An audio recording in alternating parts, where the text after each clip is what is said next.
Ya. Bagaimana kabarnya? Baik semua? Alhamdulillah sehat semua. Baik, alhamdulillah. Kita mulai ya.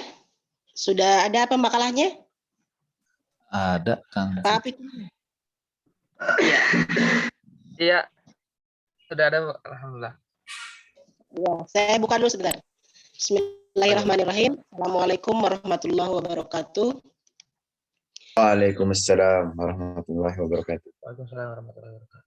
Alhamdulillahirabbil alamin, rabbis samawati wal ardi warabbil arsyil karim. Wassalatu wassalamu ala asyrafil anbiya'i wal mursalin wa ala alihi wa ashabihi ajma'in amma ba'du. Alhamdulillah pada pagi hari ini kita pasti diberikan kesehatan ya, lahir dan batin untuk sama-sama melanjutkan kajian hadis dan sirah nabawiyah. Pada perkuliahan kali ini, insya Allah kita akan sama-sama mendengarkan pemaparan makalah dengan tema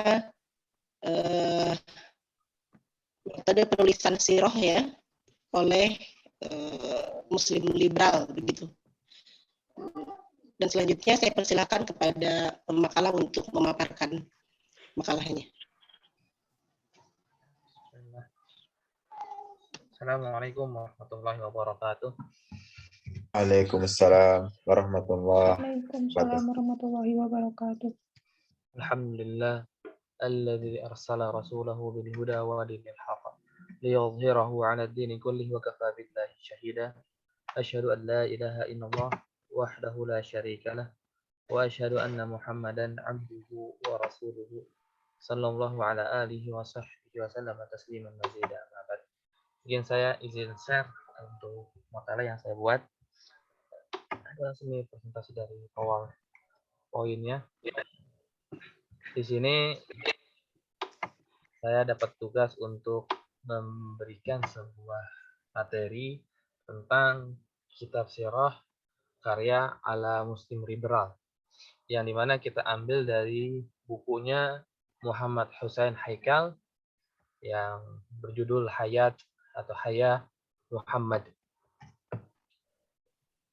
Nah, di sini sebelum kita masuk ke bukunya, kita ingin sedikit memperkenalkan siapa Muhammad Husain Haikal tersebut. Muhammad Husain Haikal itu lahir di desa Ghanam, ya, bisa dibilang dari distrik ini Sindila Wain di provinsi Daqahlia di Mesir lah. Ya gampang, kita samping Sungai Nil lah. Di Mesir di sana. Lahir beliau pada tahun 1888 di bulan 20 Agustus. Berarti di abad 19 lah, di akhir-akhir abad 19. Masuk ke abad 20 nanti beliau baru terkenalnya. Nah, maka Muhammad Husain Haikal itu ada seorang yang sangat rajin belajar. Dia sering belajar ngaji dari Quran dari kecil, terus kemudian pindah ke madrasah yang lebih besar dari madrasah desanya dia ke madrasah Kairo untuk melanjutkan sekolah dasarnya dia. Kemudian melanjutkan di SMP-nya di tahun 1905. Kemudian meneruskan di SMP dan SMA-nya. Kemudian melanjutkan di S1-nya itu di bidang hukum, di Fakultas Hukum, hingga mencapai lisensi dalam bidang hukum tersebut di tahun 1909. Kemudian lanjut lagi ke Fakultas Hukum di Universitas de Paris di Prancis. Lalu dilanjutkan pula sampai mencapai tingkatan doktoral dalam ekonomi. Nah, tapi doktoralnya beliau pindah jurusan ya, awal jurusan hukum, S1-nya hukum, kemudian S2-nya hukum. Nah, di S3-nya pindah ke bidang permasalahan ekonomi dan politik. Maka di tahun 1912 beliau ini mendapat gelar PhD. Tips dia, itu dah. Kalau kita di Indonesia doktor. Maka gimana? Gimana, Kang? Enggak. Pizza Hut. Temannya Pizza Hut ya. Nah, terus kemudian di tahun itu juga ia kembali ke Mesir di tahun 1912, kembali ke Mesir dan mulailah dia bekerja di sebuah kantor pengacara di kota Mansurah.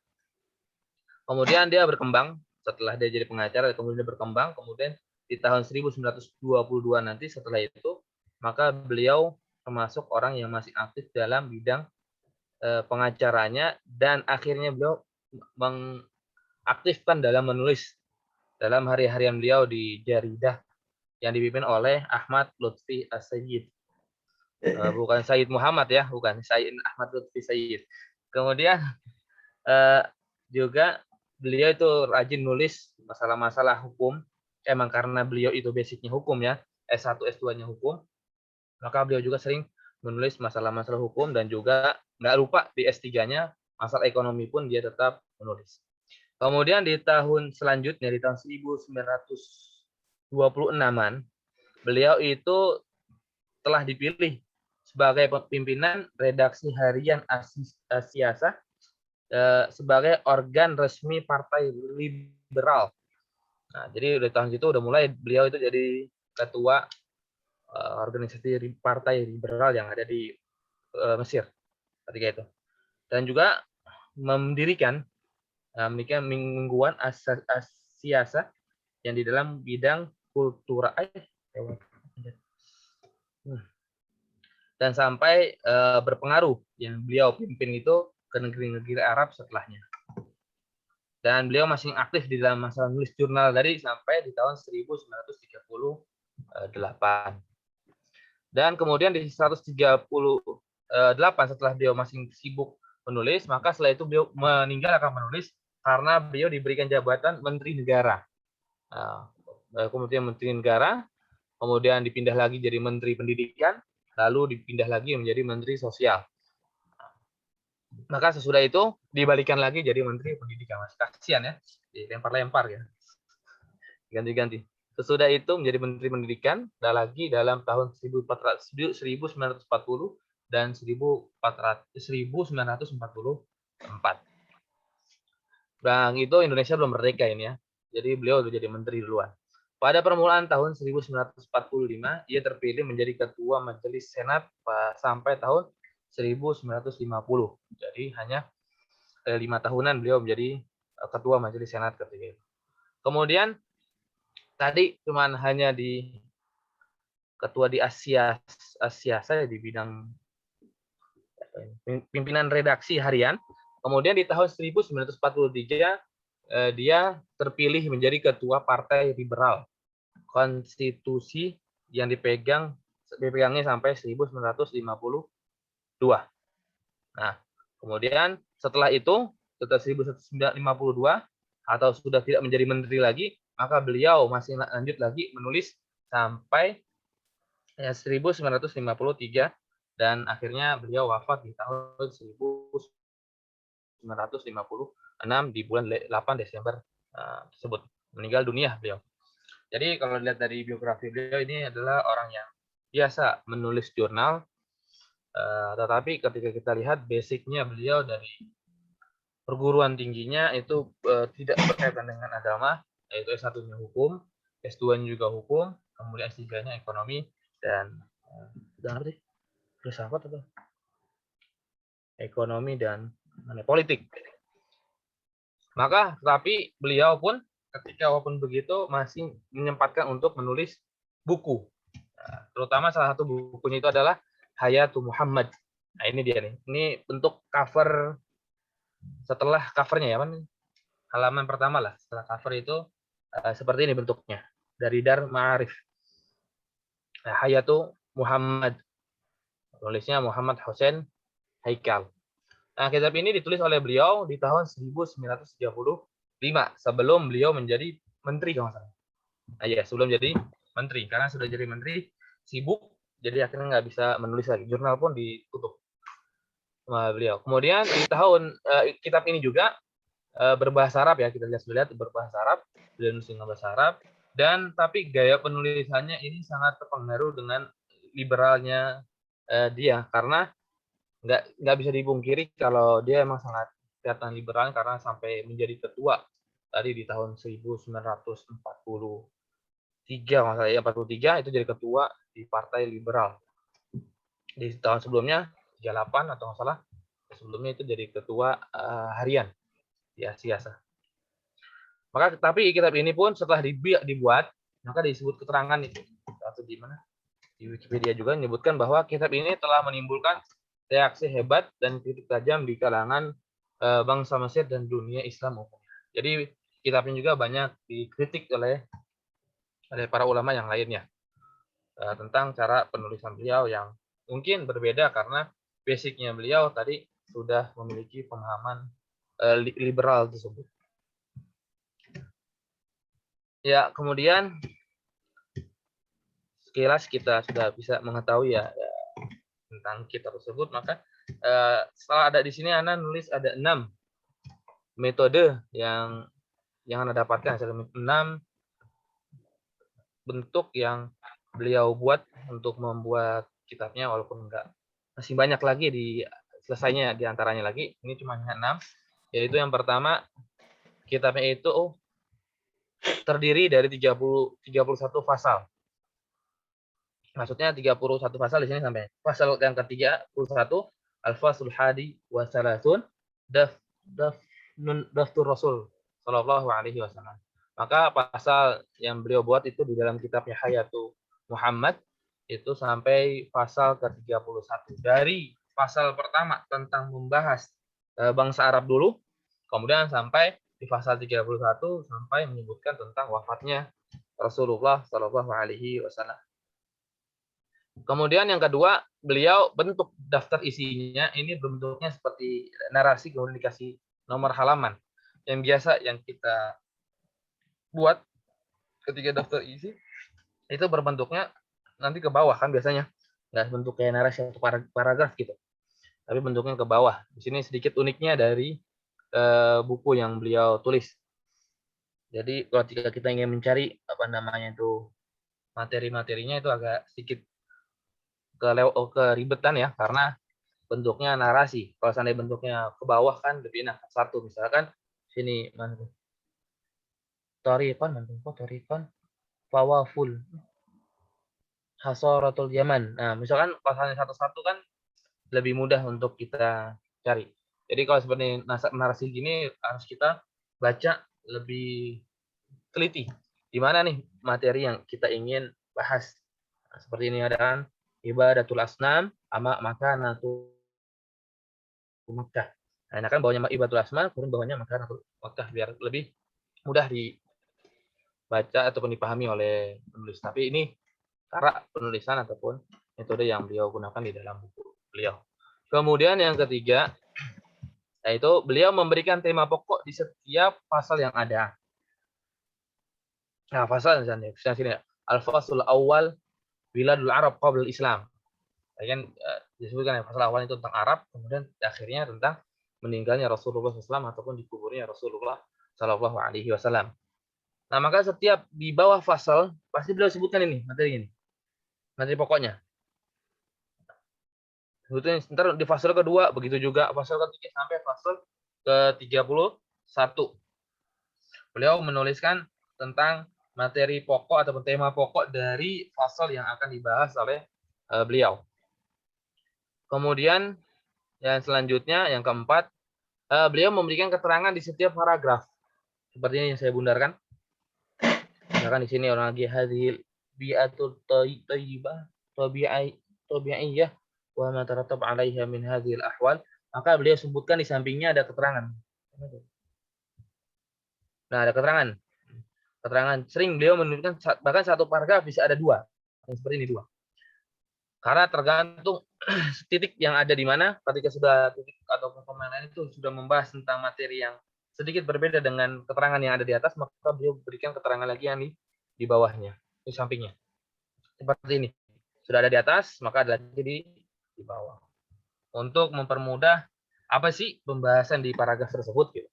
Ini termasuk yang bagus sih ketika penulisan buku, supaya pembaca itu sudah ada gambaran tentang bangsa Arab misalnya sebelum ada Rasul Islam, atau ini tentang masalah yang lainnya misalkan, atau masalah apa yang jadi kita sebelum membaca paragraf tersebut bisa lebih paham ini maksudnya.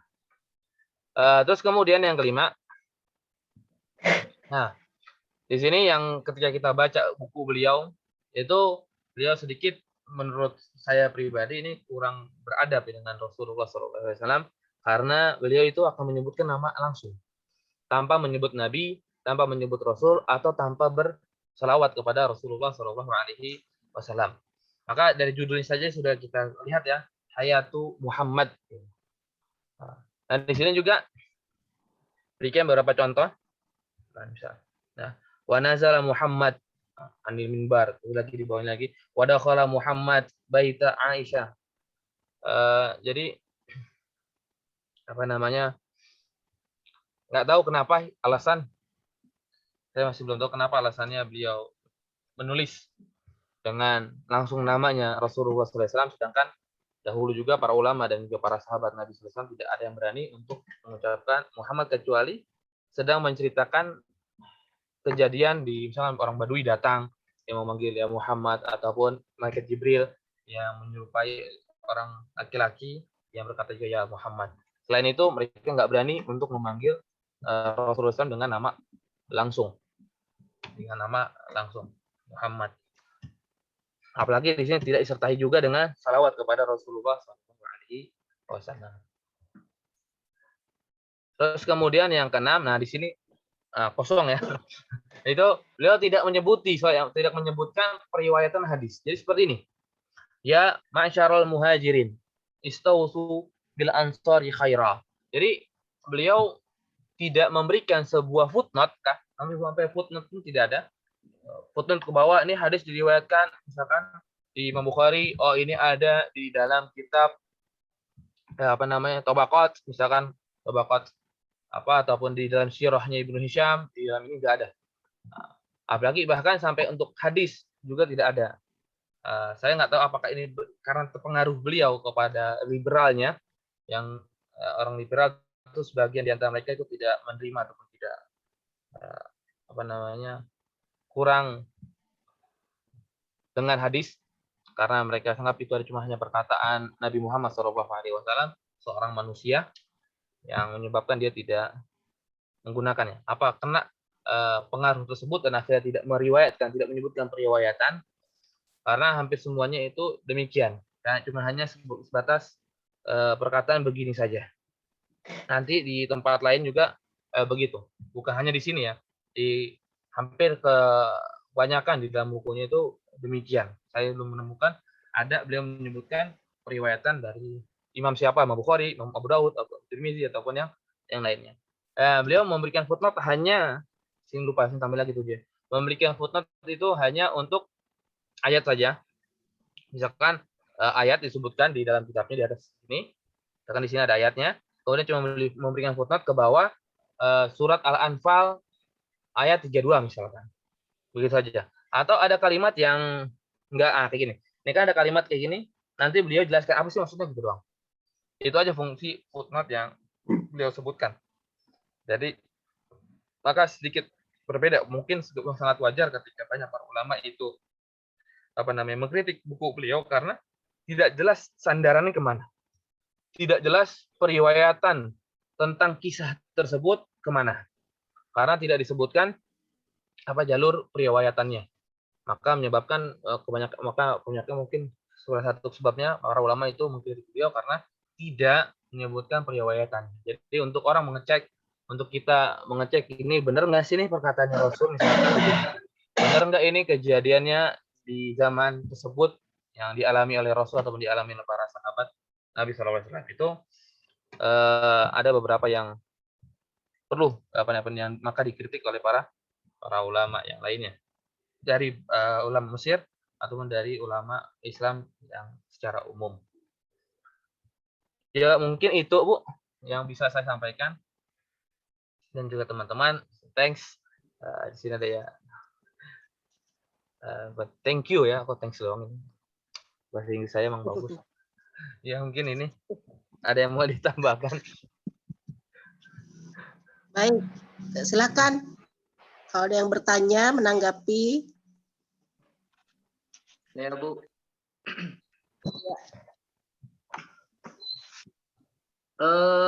Ustaz Fikri tadi saya nggak mengikuti dari awal, tapi boleh mungkin diulang kalau sudah.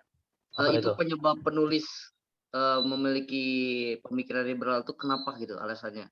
Apakah karena faktor lingkungan atau gara-gara dia diangkat jadi menteri misalnya? Atau kenapa? Oh iya. Beliau jadi liberal itu sebelum diangkat jadi menteri. Ya bisa jadi dikarenakan beliau itu kan belajar kuliahnya kan di S2-nya kalau saya S2 di Perancis. S2-nya itu maksudnya di Perancis. S2. Iya, S2-nya itu di Perancis. Nah, mungkin di sini mungkin beliau baru terkena liberalnya atau dari S1-nya. Dan nggak dijelaskan juga, saya belum dapat dari kapan beliau itu kena liberalnya. Saya nggak mungkin semerta-merta dia baru jadi liberal misalkan langsung diamanahi menjadi ketua redaksi harian kan. Mungkin berarti kan harus butuh waktu yang sebelumnya, beberapa tahun sebelum dia menjadi pemimpin redaksi tersebut. Maka sebelum beliau membuat buku ini sudah menjadi seorang muslim liberal. Karena bukunya dibuatnya 1938. 1935 kalau salah. Oh, 38. Iya, 35. 38 itu menteri.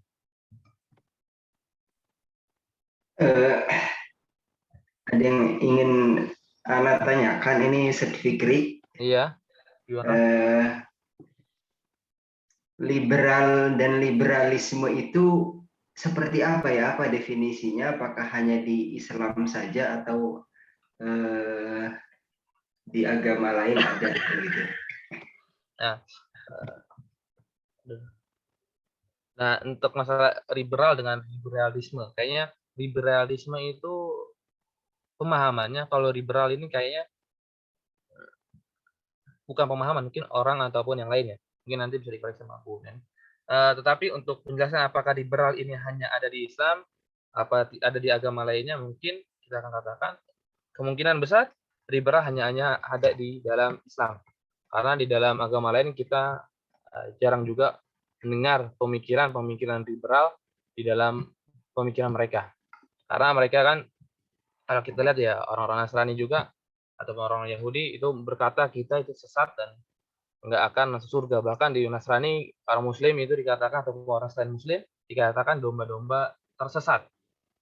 Nah, domba-domba tersesat. Dan di Yahudi juga kita dikatakan ya budaknya Yahudi. Kita dihidupkan hanya untuk mengasuh, untuk mengurusi kehidupan Yahudi. Dan untuk Nasrani begitu. Dan kemungkinan besar tidak ada berkata di antara mereka itu, ayo masuk, sama aja engkau di Muslim atau engkau di Yahudi, ntar kita bisa masuk surga bersama-sama gitu.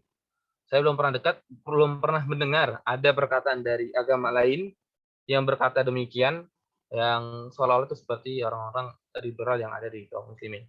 Karena nggak jauh ya, liberal itu kan pada dasarnya yang di zaman sekarang sering terpengaruh dengan orang-orang orientalis. Orang orientalis yang ada. Maka bisalah di antara mereka itu berkata tadi, ya kalau untuk misalnya orang muslimnya itu bisa berkata semua sama, bisa masuk surga.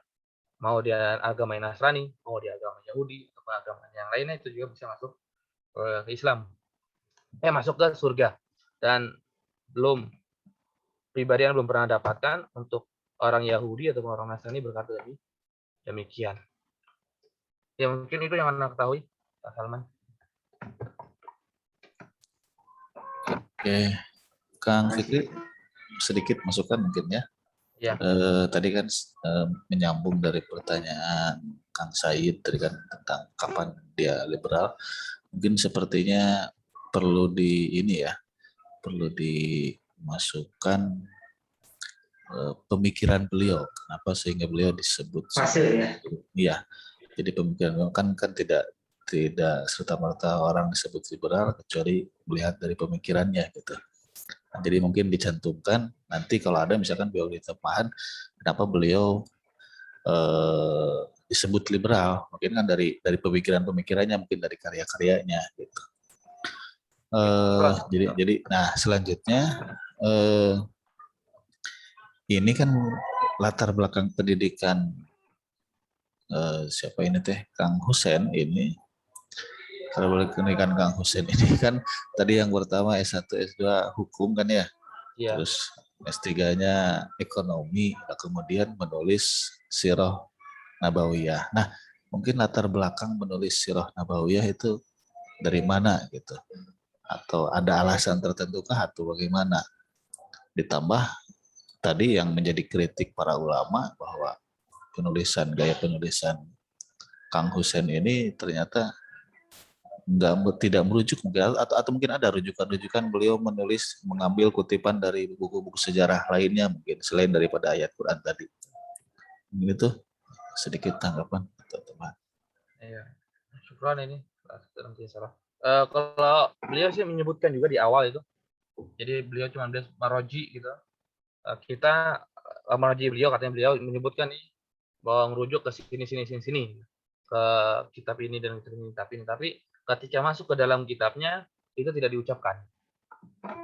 Jadi nggak disebutkan ini kejadian ini misalkan ini diambil dari kitab ini misalkan kejadian ini diambil dari ini nggak disebutkan oleh beliau. Maka di sana yang menjadikan banyak ada kritikan dari para ulama yang lain.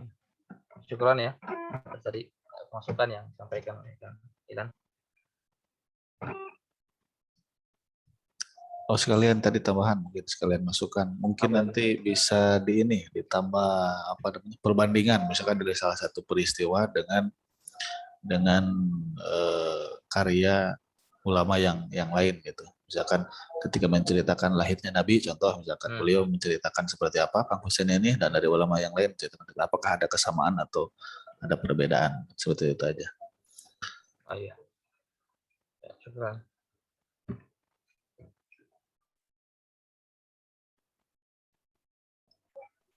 Guys, yang lain guys, Kang Nasir?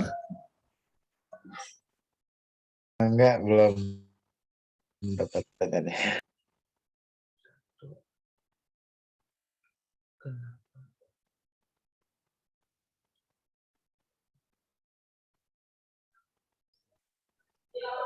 Nggak ada lagi kayaknya Bu.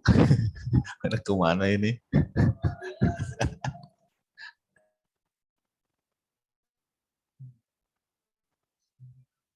Cukup kayaknya nih. Yang lain mungkin jadi Ashabul Kahfi kayaknya. Ashabul Kahfi.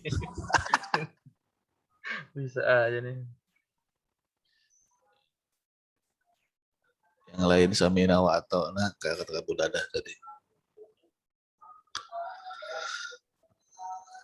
Teh Salma, guys. Ustaz Fikri bentar mau tanya tapi ini teh nggak tahu udah ditanyain atau belum soalnya kan tadi teh kelempar ya jadi nggak terlalu. Siapa yang melempar? Tega banget. Saya soalnya sinyalnya tadi mau tanya kan ini teh ngebahas tentang penulisan sirah di kalangan liberal ya. Ya. Nah dari penulisan ini ada nggak gitu apa sih pencari-pencari ilmu kayak kita gitu yang mempelajari sirah dan ngambil rujukannya itu dari buku beliau gitu, ada nggak? Kalaupun ada ya pakainya beliau itu menuliskannya berapa jurnal tadi terlupa. Oh jurnal-jurnalnya. Oh jurnal nggak saya tulis di sini sih. Oh beliau jurnal. Tapi banyak kan? Iya. Nah, kalau misalkan ada yang memakai rujukan untuk mempelajari sirah dari penulisan beliau gitu, biasanya yang lebih banyak itu yang mana gitu? Mungkin segitu. Kalau untuk jurnalnya beliau bukan menulis tentang sirah saja, dia beliau tentang masalah hukum dan ekonomi ataupun masalah politik. Jadi untuk sirah itu beliau tuh memfokuskan kepada kitabnya ini ya, Hayatul Muhammad ini. Untuk permasalahan itunya. Dan ada juga dari kalangan mungkin dari kaum muslimin yang lainnya ataupun dari muslim liberal yang lain juga menukil dari kitabnya beliau ini. Karena kitabnya beliau ini juga langsung terkenal ya. Biasa kalau seandainya suatu kitab yang dikritik oleh para ulama dengan banyak kritikan, biasanya tuh rating itu jadi naik gitu. Jadi orang tuh penasaran, mungkin baca akhirnya bisa jadi nukil dari buku ini juga. Ada juga yang menukil ataupun mengambil dari buku ini juga dari kalangan yang lainnya. Apalagi dari sama-sama muslim liberal, mungkin ini menjadi sirah rujukannya mereka daripada sirahnya para ulama yang lain.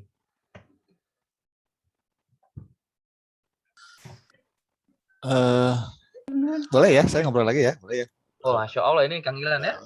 Banyak juga ini. Mohon maaf. Ini mah pandangan Kang Fikri ini mah terhadap Kang Husen ini. Kiranya apakah kisah Sirah Nabawi ini bisa diterima nggak kira-kira nih? Apakah ada kesamaan nggak dengan yang lain? Bisa diterima nggak terlepas dari beliau tidak menyebutkan hadis atau sumber-sumber kitab sirah yang lain? Menurut Kang Fikri mungkin? Ya, ketika baca kita sudah punya pengetahuan dulu sebelumnya sirah dari sebelumnya, mungkin ketika dia pas sama dengan yang disebutkan oleh para ulama sebelumnya sih bisa aja. Walaupun lebih baiknya sih kita ambil dari para ulama yang lainnya yang sudah jelas, misalkan nggak ada pengaruh liberal yang ada.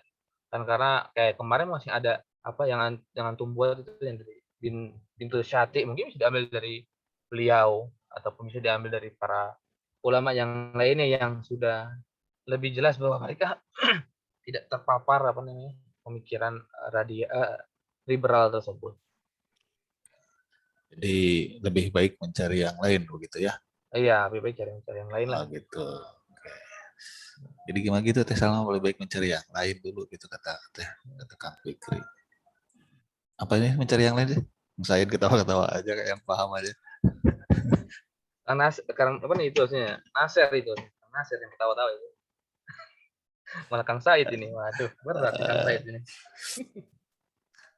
Oh, Kang Angger udah muncul sepertinya mau berkomentar.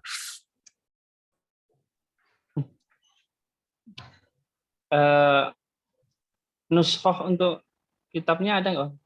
Ada. Anda udah baca semua? Belum ya? Atau baca semuanya belum lah, 641. Oh. 641. Absir.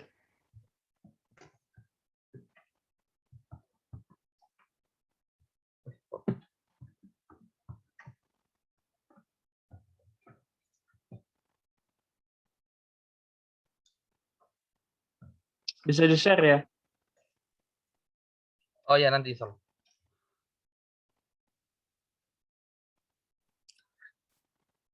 Kang Nasir diam aja kenapa sakit gigi?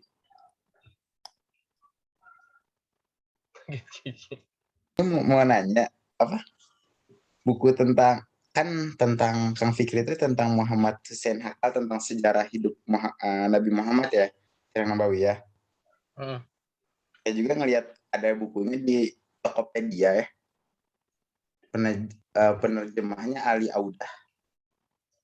Muhammad Hussein Haqqal, sejarah hidup Muhammad tanpa ada Shallallahu Alaihi Wasallam. Tapi saya lihat buku ini kayaknya nggak laku deh di pasaran kayaknya. Ya bisa jadi. Di situ aja mungkin. Jadi kayak nggak ada yang beli deh kayaknya. Kalau kata karena asli Kang. Kalau repro mungkin laku dia. Kalau kata Kang Fikri, ada yang mau beli nggak ya buku kayak gini, tulisan ini? Nggak tahu, anaknya mau ada yang beli nggak ya?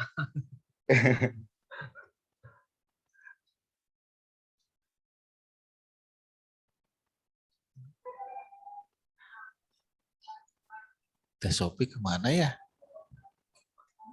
Hadir. Kirain masih makan lepet. Oh enggak ya. Aduh, ketahuan.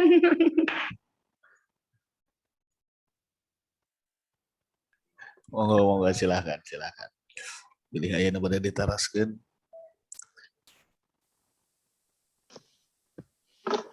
Silahkan, ada yang lain? Sepertinya sudah tersetak. Ya. Inti dari pemikiran liberalisme itu apa ya? Sebenarnya intinya itu. Jadi dari situ kan mungkin kita bisa menarik banyak faedah ya kalau tahu inti dari ajaran liberalisme gitu. Baik dalam sirah mungkin bakal dari kita tahu inti dari liberalisme, kira-kira apa itu intinya?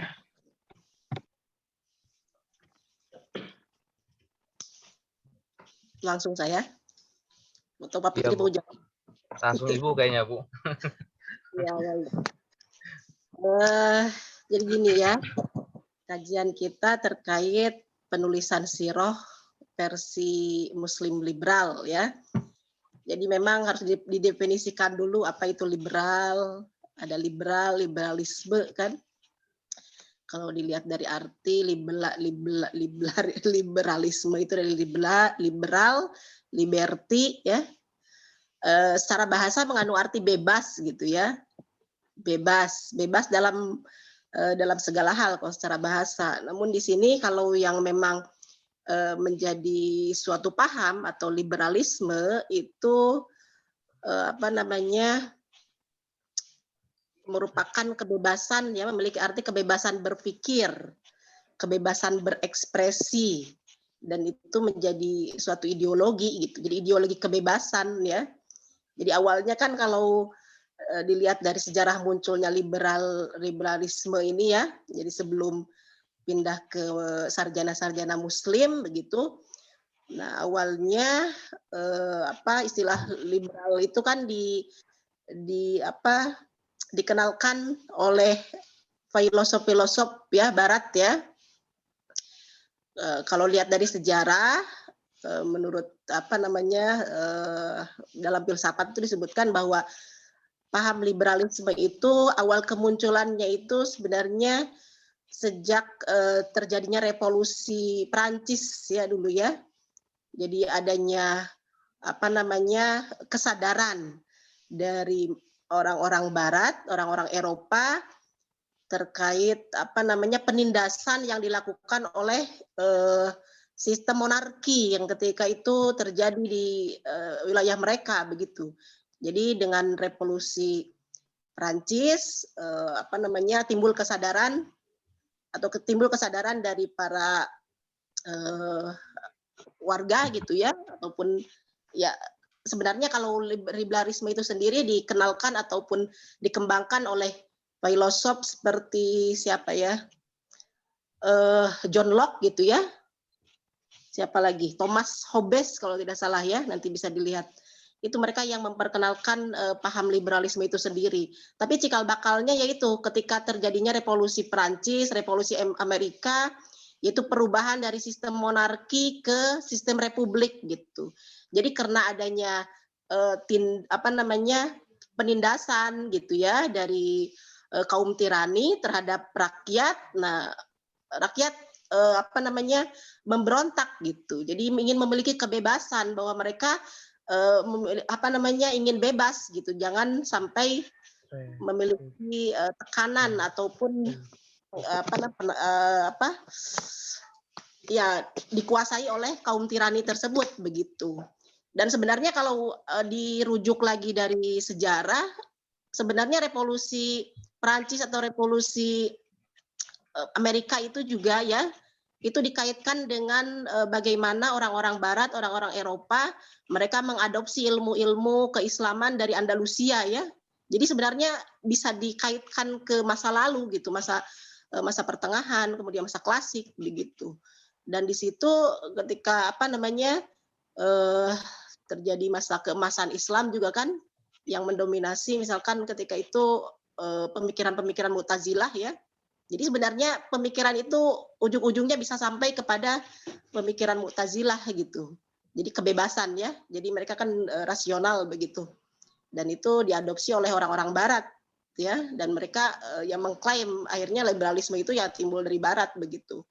Dan itu dikembangkan dan dikenalkan oleh para filosof tadi seperti Thomas Hobbes dan John Locke itu kaitan dengan liberalisme.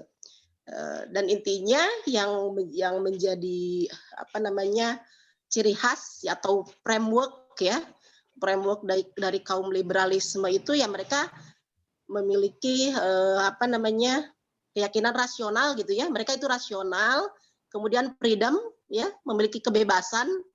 Jadi yang berpikir rasional dan merasa bebas dalam segala hal, bebas dalam hidup, bebas dalam memiliki sesuatu, bebas dalam melakukan sesuatu gitu ya. Jadi freedom untuk berbicara, freedom untuk apa namanya to do thing katanya ya, untuk melakukan segala sesuatu. Kemudian apalagi to own thing ya, untuk memiliki sesuatu gitu. Itu ciri khas pemikiran apa namanya ideologi liberalisme itu yang mereka kembangkan di barat.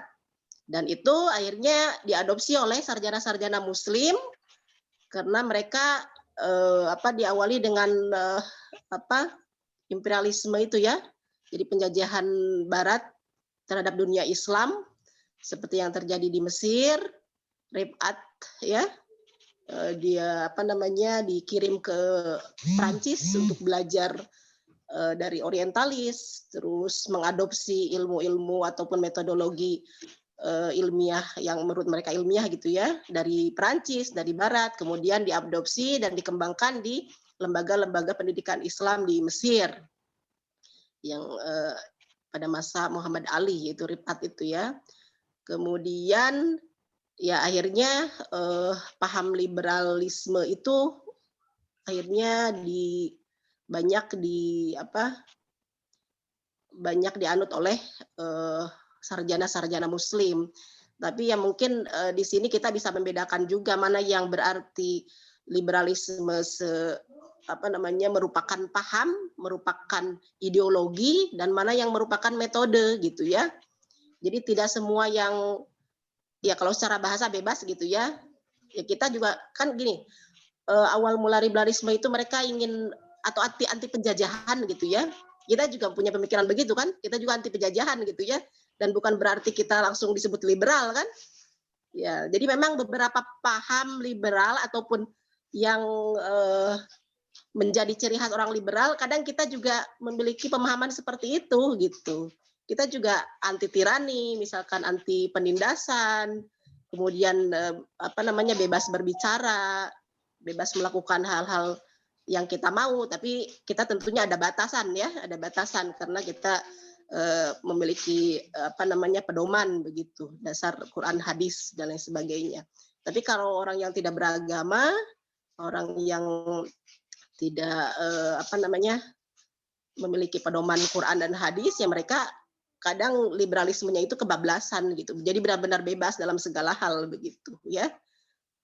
Dan itu ya jadi karena banyak sarjana-sarjana muslim yang belajar dari orientalis dengan corak pemikiran yang seperti itu, ya akhirnya sedikit banyaknya pasti berpengaruh gitu ya. Berpengaruh. Ya diantaranya ini siapa? Hussein Haikal. Dia belajar di Prancis yang tentunya kalau ada kaitannya tentang kajian Islam ya dari orientalis gitu, dan tentunya sangat berpengaruh juga terhadap produk tulisan yang dia tulis begitu. Dan kalau kenapa dia menulis Sirah Nabawiyah disebutkan dalam biografinya karena dia memang rajin menulis begitu ya. Jadi segala hal banyak dia tulis, baik kaitan dengan hukum, kaitan dengan politik, ekonomi, dan pada usia berapa? Kalau tidak salah 50 tahun ke atas ya, Pak itu ya, Pak Fikri ya.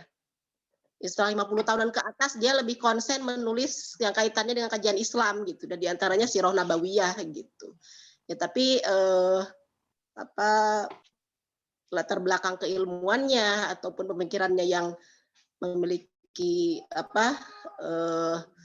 yang menjadikan akal atau rasional itu sebagai pisau analisisnya, tentunya itu juga yang dipakai. Bahkan bisa dibaca nanti Pak Fikri ya dalam mukadimah atau apa, disebutkan bahwa memang di situ dia menyebutkan bahwa aku tidak merujuk dari hadis dan kitab-kitab sirah katanya, tapi dengan menggunakan metodologi ilmiah gitu ya. Jadi dia mengakui dari awal bahwa tidak merujuk dari tidak menggunakan metodologi ilmiah standar dalam hasanah Islam gitu ya. Kalau kita kan kalau kajian sirah tentunya metodologi ilmiah yang digunakan ya standarnya yang mustalah hadis gitu ya, jarh wa ta'dil gitu. Tapi kalau dia tidak seperti itu gitu. Karena ya dari latar belakang pendidikannya seperti itu mungkin ya tidak punya kemampuan juga gitu ya kaitan dengan penelitian hadis ataupun jarh wa ta'dil ataupun mustalah hadis gitu, ataupun kaitan dengan riwayah-riwayah gitu ya. Dan dia lebih menggunakan metodologi ilmiah ala baratnya itu begitu. Dan di sini yang paling banyak yang paling kritis ya mengkritisi Husain Haikal ini Ramadan Al-Buti. Silakan, ada beberapa artikelnya itu ya. Ada beberapa artikel yang menyebutkan apa saja yang menjadi sasaran kritik dari Ramadan Al-Buti terhadap Husain Haikal ini begitu. Jadi intinya Ramadan Al-Buti mengkritisi bahwa dan menyebutkan mengklaim bahwa Husain Haikal ini metode penulisan sirahnya itu dengan pendekatan rasional begitu. Jadi banyak menyampaikan asumsi-asumsi pribadi ya. Jadi analisisnya analisis pribadi dan mungkin itu sangat dipengaruhi oleh kecenderungan pribadinya dalam kaitan dengan latar belakang pemikirannya, politik gitu, agama gitu ya, pemahaman agamanya dan lain sebagainya begitu. Jadi tapi untuk untuk orang-orang yang mempunyai pemikiran yang sama ini dianggap sebagai karya yang sangat fenomenal ya. Coba baca di Republika atau Kompas itu ya. Ini katanya kitab sirah terbaik sepanjang masa katanya begitu ya. Jadi karena memang diklaim sebagai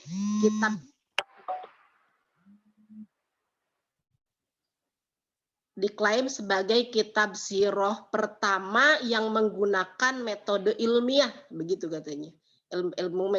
Metode ilmiah yang sesuai dengan metode ilmiah barat mungkin begitu ya. Dan itu untuk orang-orang yang sesuai dengan pemikiran mereka ya ini menjadi rujukan utama tentunya begitu.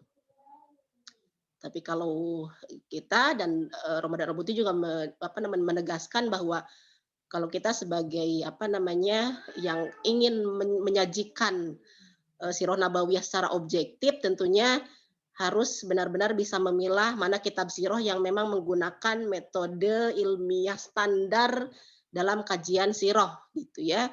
Yang kaitannya karena sirah itu banyak bersumber dari hadis-hadis Nabi, tentunya kajian mustalah hadisnya, kemudian jarh wa ta'dilnya harus benar-benar harus benar-benar dipraktekkan gitu ya. Seperti kita kalau kita baca kita bandingkan saja dengan Rohiqil Mahtum ya. Dalam setiap itunya kan setiap kutipan itu selalu disebutkan ya, dalam satu paragraf itu pasti kutipan gitu, karena memang menyajikan fakta sesuai dengan riwayah-riwayah yang memang bisa dipertanggungjawabkan begitu. Walaupun memang pada akhirnya di Rohiqil Mahtum juga ada analisa ataupun ada komentar dari penulis, tapi tentunya merujuk dari kutipan-kutipan atau riwayah-riwayah yang di atasnya itu gitu. Jadi tidak seperti yang dalam Husain Haikal, bahkan tidak ada footnote-nya gitu ya. Tidak ada footnote ataupun tidak ada kecuali Al-Qur'an saja ya. Kecuali Al-Qur'an. Jadi walaupun di awalnya atau di akhirnya disebutkan marojinya apa, tapi tidak disebutkan secara transparan di dalam pembahasan setiap setiap peristiwa ataupun setiap paragraf sumber kutipannya begitu. Jadi itu sangat rentan terjadi distorsi gitu ya, menurut Ramadan Al-Buti itu. Jadi rentan terjadi distorsi itu. Bahkan misalkan salah satu contoh menurut Ramadan Al-Buti, di antara nanti bisa dibaca juga ya dari buku aslinya itu, bahwa dalam mengisahkan tentang Isra Mi'raj saja ya, itu disebutkan bahwa peristiwa Isra Mi'raj itu perjalanan Nabi itu hanya ruh gitu, hanya mimpi saja gitu ya, hanya berupa mimpi begitu. Kemudian juga terkait burung ababil ya, tentara Abraha, tentara bergajah, itu disebutkan bukan benar-benar batu gitu ya, batu gitu yang dilemparkan itu, tapi berupa penyakit cacar gitu, penyakit kulit gitu ya. Jadi memang diberikan interpretasi sendiri pribadi gitu ya, tanpa merujuk dari riwayah-riwayah yang valid begitu. Dan jadi banyak hal-hal ataupun yang sifatnya kemukjizatan yang itu diinterpretasikan lain gitu ya. Bahkan menurut Ramadan Al-Buti, Husain Haikal itu lebih menonjolkan sisi kepahlawanannya, sisi kepahlawanan Nabi gitu ya, sisi kepahlawanan Nabi, dan mengabaikan sisi-sisi nubuahnya, sifat-sifat kemuliaannya begitu ya. Jadi lebih kepada keagungan-keagungan secara yang sesuai dengan rasio dia begitu. Jadi intinya begitu ya. Jadi kenapa dia disebut sebagai ya kalaupun mungkin sebagian orang itu tidak, orang-orang yang mempunyai pemikiran liberal itu mereka tidak secara transparan menyebutkan saya liberal gitu ya. Seperti di Indonesia gitu ya, ada beberapa tokoh yang pemikirannya seperti liberal tapi tidak secara jelas dia menyebutkan mereka orang liberal gitu, kecuali yang tergabung ke dalam JIL mungkin ya. Kalau JIL mereka memang secara terang-terangan kami kaum liberal gitu, seperti itu. Nah, seperti Husain Haikal juga ya seperti itu. Tapi kalau dia kan memang jelas jadi pemimpin partai liberal ya. Jadi ya tidak disangsikan lagi gitu. Kalaupun ada orang yang menyembunyikan jati dirinya sebagai seorang liberal, tapi dilihat dari pemikirannya ternyata itu yang biasa menjadi atau yang menjadi ciri khas dari pemikiran liberal gitu. Tapi ada juga yang secara jelas-jelas seperti Husain Haikal ini menjadi pemimpin partai liberal begitu. Jadi memang tadinya inginnya sih diperbandingkan gitu ya beberapa kitab sirah gitu kaitan dengan sirah nabawiyah, tapi dari beberapa penulis gitu yang bisa diperbandingkan mana yang liberalnya yang benar-benar kental gitu ya, mana yang sedang-sedang ataupun mana yang cuma beberapa hal atau beberapa poin saja gitu. Tapi ini juga bisa mewakili gitu supaya kita bisa mengetahui kekhasan pemikiran Muslim yang memiliki paham liberal seperti ini begitu.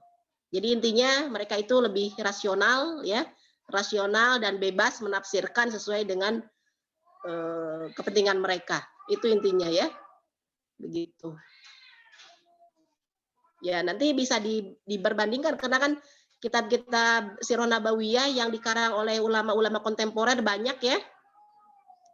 Kontemporer banyak gitu. Bahkan setelah Husain Haikal itu banyak lagi gitu. Termasuk ada yang dosen Madinah itu siapa ya? Abu Bakar Al-Jazairi ya. Pernah dengar nggak? Siapa di sini yang dari Madinah?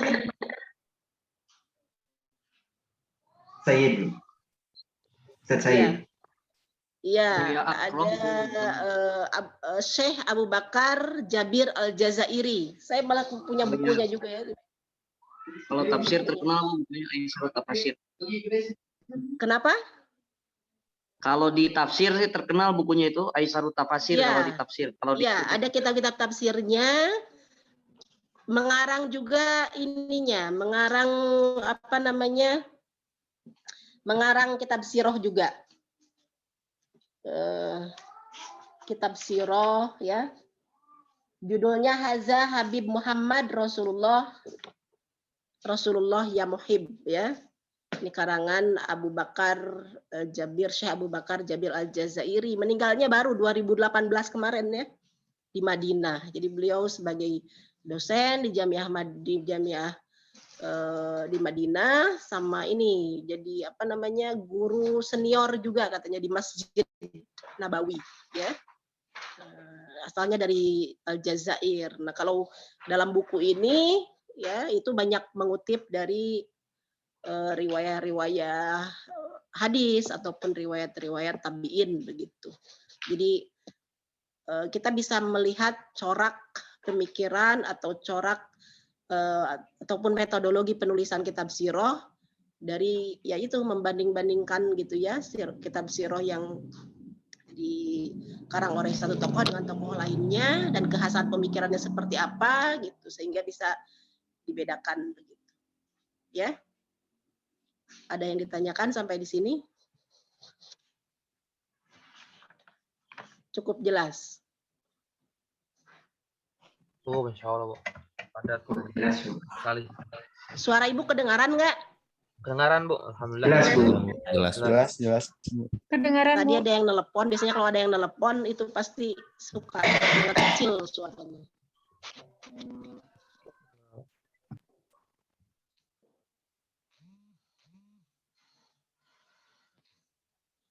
Ada yang ditanyakan lagi? Atau cukup?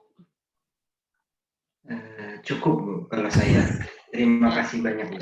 Ya mungkin nanti dilengkapi ya Pak Fikri kaitan Ya, dengan jadi selain menyajikan bagaimana metode penulisannya, kemudian corak pemikirannya seperti apa, ya metodenya seperti apa, berikan analisa juga gitu ya.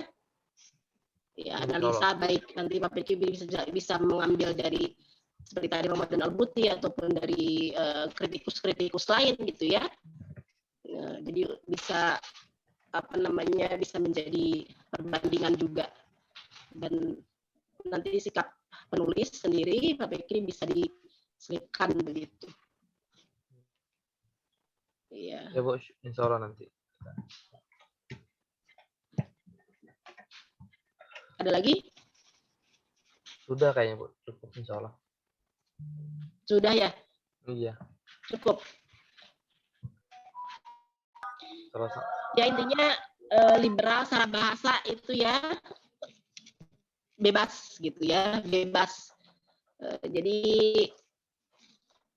kalau yang memang pemikirannya sangat rasional dan bebas, apa namanya jelas-jelas gitu ya bisa kita pahami bahwa itu liberalisme gitu ataupun itu. Jadi kita harus membedakan juga liberalisme yang artinya merupakan ideologi, pemahaman dengan liberal yang merupakan hanya metode dalam beberapa hal saja gitu ya.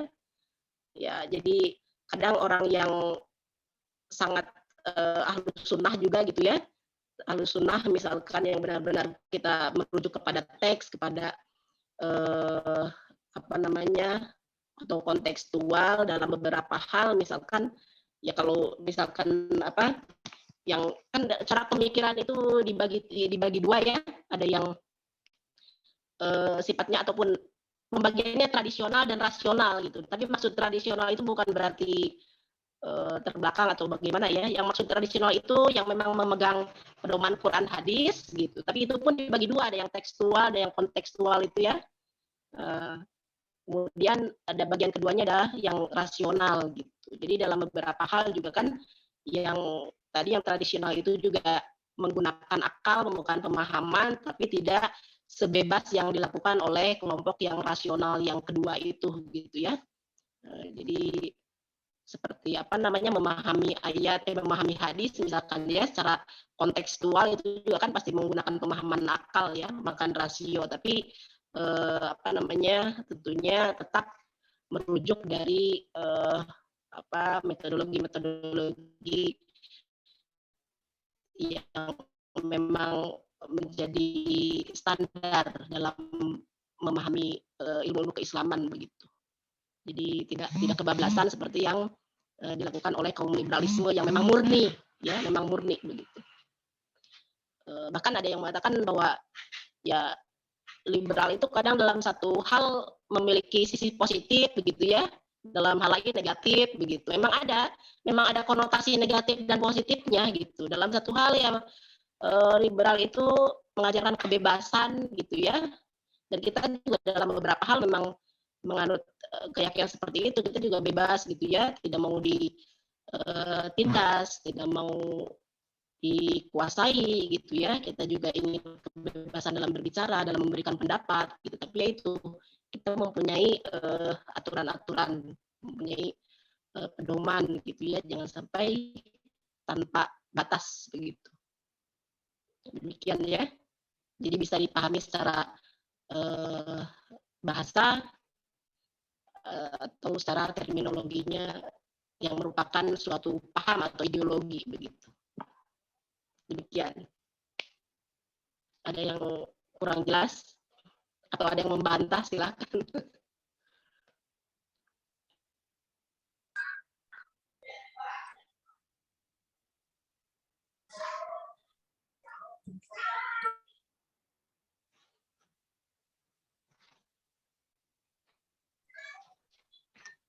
Nilai UTS-nya Bu udah ini Bu? Sudah ya. Iya. Udah semua Bu ya? Jadi kita paham. Kalau zaman dulu pada awal-awal lahirnya liberalisme itu disebutnya liberalisme klasik ya. Jadi mereka itu bebas, ingin membebaskan diri dari gitu, dari penjajahan, dari penindasan, dari kaum tirani gitu. Tapi kalau di era modern itu liberalisme untuk gitu ya, bukan dari lagi tapi untuk apa? Untuk melakukan apa yang dia mau, untuk memiliki apa yang dia mau gitu, untuk membicarakan apa yang dia mau ya, dan untuk mengekspresikan apa yang dia mau begitu ya. Itu sedikit kaitan dengan ini. Sudah begitu aja ya? Iya, sebutannya Bu. Cukup Pak Ilan? Cukup kayaknya Bu. Pak Fikri, ditutup dulu atau ininya, presentasinya. Iya. Kesimpulan. Alhamdulillah kita tadi sudah mendengar ya beberapa pemaparan dari Bu Neni juga, Masya Allah, yang sangat jelas, yang memberikan sebuah pengetahuan yang lebih mendalam tentang liberal tersebut. Jadi untuk kesimpulannya dari kitab ini ya, sebagaimana tadi Ramadan juga beberapa menolak dari asas yang dibangun oleh Muhammad Husain Haikal di dalam penulisannya, maka ya mungkin kita bisa lebih mengambil kitab yang lebih baik secara standar yang telah dibuat oleh para ulama di dalam sirah yang ada, dan mungkin bermanfaat ini yang telah disampaikan oleh pemakrah dan juga apa yang disampaikan oleh Bu Neni. Wa akhiru da'wana alhamdulillahirabbil alamin. Mudah-mudahan bisa lebih baik lagi nanti penulisannya. Ya, saya kembalikan kepada Kang Ilan. Kok saya? Kan biasanya Kang Ilan itu moderator penutupan. Udah. Ya, silakan dipoto dulu ya Pak Ilan. Oh iya, siap Bu. Mari kita foto dulu. Kang Anggar bisa diperlihatkan. Oke, siap. 1, 2, 3. Sekali lagi. 1, 2, 3. Iya, sip. Sudah. Ya, baik. Saya mengingatkan kembali ya, untuk jadi sebelum selesai nanti, mudah-mudahan akhir Desember atau awal Januari mungkin ya, nanti lihat di kalender akademiknya, tuasnya, sambil jalan gitu, sambil menyelesaikan presentasi makalah yang selanjutnya. Silakan yang sudah, yang dari kelompok dari pembicara pertama sampai terakhir untuk sampai hari ini diperbaiki makalahnya ya, dan disiapkan untuk ininya jurnal begitu. Jadi nanti sebelum UAS itu tolong dikumpulkan oleh Pak Kosma ya. Jadi semua tugas,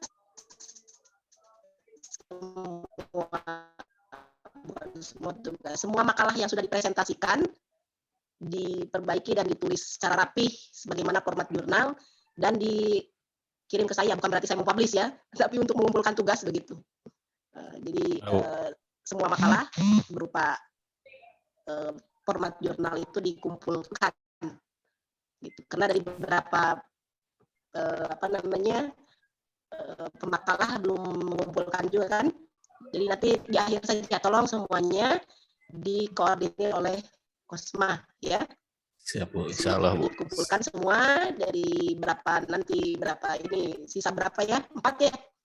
Sisa 4 makalah ya? Iya Bu, Kang Mas. Iya. Nanti setelah selesai semua, jadi dari yang sudah sudah presentasi sebelumnya dirapikan lagi dan nanti dikumpulkan di Kosma semua ya, dan sebelum UAS tolong dikumpulkan dan dikirimkan ke saya filenya gitu.